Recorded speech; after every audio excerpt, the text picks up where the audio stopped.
People are going to lose in this whole deal. Joining me now is Vermont Senator Bernie Sanders. Senator, good to have you on tonight. Did the president rally the troops today? How do you feel about what he had to say? Well, I think he made a number of important points, and I think one of the most important points that he made is that we have got to stop playing defense, and we've got to go on the offense. Ed, the idea that we are being lectured to by right-wing Republicans about the deficit crisis is totally incomprehensible, because these are exactly the guys who, by and large, caused this crisis.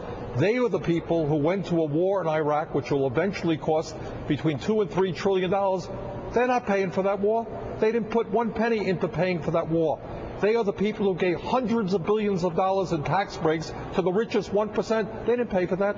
They passed the prescription drug bill written by the insurance companies and the drug companies, $400 billion over 10 years. They didn't pay for that. Yeah. They're the ones who did the TARP bailout, $700 billion. They didn't pay it. I don't want to be lectured by these guys about the deficit crisis. They caused it. Well, Senator, I know that you've got everything together when it comes to the priorities of the American people, but somehow it just seems that the Democrats have lost focus, that they still are the majority party. And the president today, when he was speaking to the Senate Dems, he brought that up and pointed it out. Here it is.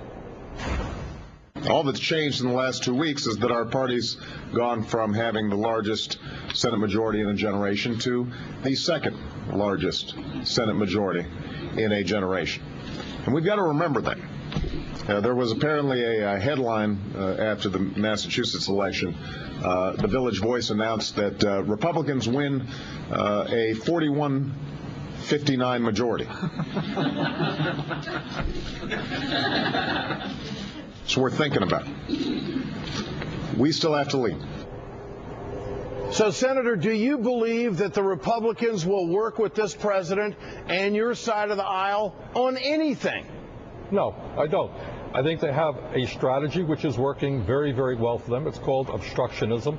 It's called filibustering. It's called doing everything you possibly can to make sure that Obama does not score any successes. And I think the time is long overdue for the Democratic leadership to understand that. And furthermore, the truth is we never really had 60 votes. You don't even have 59 votes. No. You're going to have to look at reconciliation, 50 votes, which we do have, to go forward on health care, to go forward on bank reform, to go forward on a jobs program, to go forward on those issues which are meaningful to the middle class and working families of this country. Forget the 60-vote nonsense.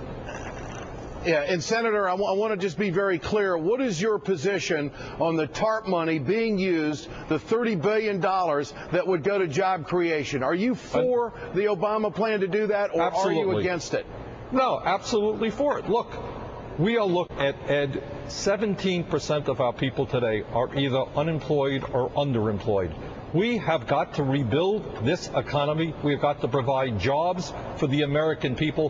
One way you do it is get credit out to small businesses. You've been talking about this. A lot of people have been talking about this. I know in Vermont and around this country, you have small business people ready to expand, ready to create new jobs. They can't get the loans from the banks they need. We should, in fact, provide those loans.